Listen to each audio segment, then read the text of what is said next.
Israel একা শক্তিশালী হয় নাই। 1974 সালে যখন অটোমানদেরকে পরাজিত করা হয়েছে, প্রথম ব্রিটেন এবং পশ্চিমাদের সহযোগিতায় তারা এই জায়গা দখল করেছে। আমরা শুধু ইসরায়েলের কথা বলবো তা নয়, আমাদেরকে পুরো পশ্চিমা বিশ্বের এই যে কুফরি, এই শিরক এবং জুলুম এর বিরুদ্ধে কথা বলতে হবে। শুধুমাত্র ইসরায়েলের বিরুদ্ধে আমাদের যুদ্ধ নয়, বরং প্রত্যেক জালেম সম্প্রদায়ের বিরুদ্ধে আমাদের যুদ্ধ। এবং এই বাইতুল মুকাদ্দাস জয় করার পর বিগত 100 বছরে তারা দফায় দফায় কতগুলো যুদ্ধ করেছে মুসলিমদের সাথে, কতগুলো ভাইকে শহীদ করেছে, কতগুলো বোনকে ধর্ষণ করেছে, কতগুলো বাচ্চাকে তারা হত্যা করেছে, এটা কারোরই অজানা নয়। তবুও কেন জানি আমরা মুখে গুলি পেটে বসে আছি, কেন জানি আমরা আমাদের ভাইদেরকে সেখানে মরতে ছেড়ে দিয়েছি। চারপাশে 22টার মতো রাষ্ট্র আছে, কেউ এক পা এগিয়ে আসে না। আমাদের ভাইরা রক্তাক্ত হলে তারা ত্রাণ ধরাতে চায়, আপনি রক্তের বদলে রক্ত কেন ছড়ান না?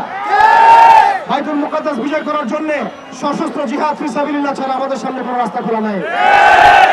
এই বিষয়টা হজম করতে হলে আমাদেরকে শুধুমাত্র ইসরায়েলের বিরুদ্ধাচরণ করলেই হবে না, বরং ইসরায়েলের সাথে যারাই তাকে সহযোগিতা করেছে সামরিকভাবে, অর্থনৈতিকভাবে, ব্যাংকিং সিস্টেম দিয়ে, ফাইন্যান্স দিয়ে, অস্ত্র দিয়ে, মিডিয়া দিয়ে, প্রযুক্তি দিয়ে, সেই প্রত্যেক সভ্যতার বিরুদ্ধে আমাদেরকে দাঁড়াতে হবে।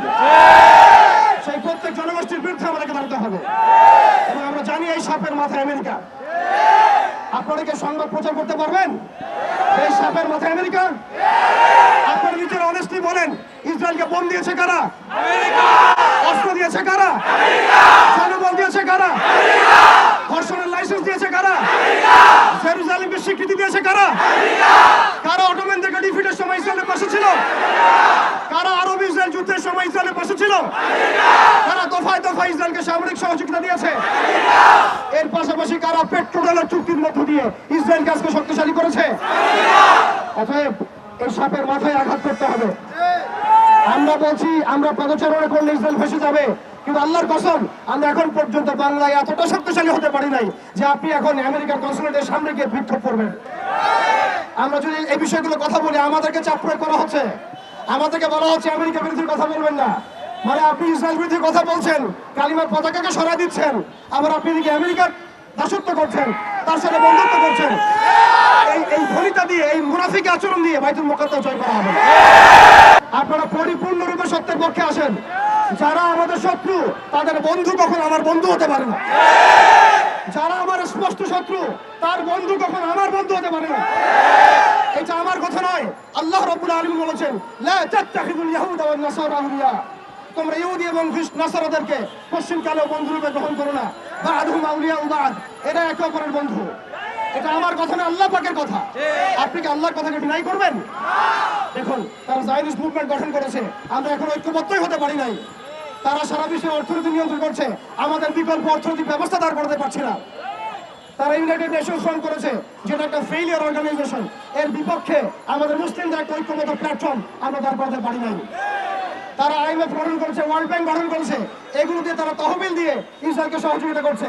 আমরা বিকল্প রাষ্ট্র এবং বিকল্প অর্থ ব্যবস্থা এখন পর্যন্ত কায়েম করতে পারছি না। তারা মিডিয়া কায়েম করেছে, যে মিডিয়াগুলো দিয়ে তারা স্বাধীনতাকামীদেরকে সন্ত্রাসী বলে চিহ্নিত করেছে, আমরা আমাদের মিডিয়া প্রতিষ্ঠিত করতে পারছি না। তারা ফাইন্যান্স দিয়ে সারা বিশ্বকে নিয়ন্ত্রণ করছে। এক ভাই বলে গেলেন, এই মিডিয়া প্রযুক্তিগুলো দিয়ে তারা ওয়ার্ল্ডকে নিয়ন্ত্রণ করছে, আমরা বিকল্প জায়গাগুলোতে আসতে পারি নাই। জিহাদ শুধু আবেগের নাম নয়, আমাদেরকে রাজনৈতিক জিহাদও যেমন করতে হবে, অর্থনৈতিক জিহাদও যেমন করতে হবে, সামাজিক জিহাদও যেমন করতে হবে, আদর্শিক জিহাদও যেমন করতে হবে। আমাদেরকে যেমন সামরিকভাবে শক্তিশালী হতে হবে, তেমনি আমাদেরকে জামাবদ্ধ হতে হবে।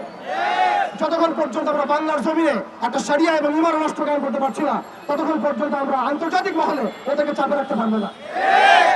আবার বলছি শুনুন, যতক্ষণ পর্যন্ত আমরা বাংলাদেশে একটা শরিয়া এবং ইমান রাষ্ট্র কায়েম করতে পারছি না, ততদিন পর্যন্ত আমরা আন্তর্জাতিক মহলে ওদেরকে চাপে রাখতে পারবো না। একজন ব্যক্তি কখনো রাষ্ট্রের বিরুদ্ধে যুদ্ধ করতে পারে না, একজন ব্যক্তি একক ব্যক্তি রাষ্ট্রের বিরুদ্ধে যুদ্ধ করতে পারে না, কিন্তু একটা ইসলামী রাষ্ট্র চাইলে অবশ্যই রাষ্ট্রের বিরুদ্ধে যুদ্ধ করতে পারে। অর্থাৎ এই মিশনটা অনেক লম্বা। এটা একদিনের শোডাউন, একদিনের এই কনফারেন্স, একদিনের এই মিডিয়া কভারেজ, একদিনের মিছিল মিটিং এর বিষয় নয়। আমাদেরকে সুদূর প্রসারী লক্ষ্য নিয়ে এই ইসরায়েলকে এই পৃথিবীর মাটি থেকে মুছে ফেলার জন্য যা যা করণীয় তাই করতে হবে। আপনারা হীনবল হবেন না এবং দুশ্চিন্তাগ্রস্ত হবেন না। আল্লাহ পাক ওয়াদা করেছেন, ওয়ালা তাহিনু ওয়ালা তাহজানু ওয়া আনতুমুল আ'লাউনা ইন কুনতুম মুমিনিন। তোমরা হীনবল হয়ো না, তোমরা দুশ্চিন্তাগ্রস্ত হয়ো না, তোমরাই বিজয়ী হবা ইনশাআল্লাহ, তোমরা যদি মুমিন হয়ে থাকো। শেষ কথা হচ্ছে প্রিয় ভাইরা, আমাদের বাড়ির পাশে আর একটা আঞ্চলিক ইসরায়েলের জন্ম হয়েছে। প্রত্যেকটা জায়গায় আল্লাহ রাব্বুল আলামিন মুজাহিদ ভাইদেরকে তৈরি করছেন, কিন্তু আমাদের অঞ্চলে এই আঞ্চলিক ইসরায়েলকে মোকাবেলা করার শক্তি কি আমাদের আছে? এর জন্য কি আমরা প্রস্তুত আছি? এর জন্য কি আমরা প্রস্তুত আছি? তারা আমাদের উপর একটা অনিবার্য যুদ্ধ চাপিয়ে দেওয়ার চেষ্টা করছে। পুরো বৈশ্বিক সভ্যতা মিলে, জালেম সভ্যতা মিলে আমাদের উপর একটা অনিবার্য যুদ্ধ চাপিয়ে দেওয়ার চেষ্টা করছে।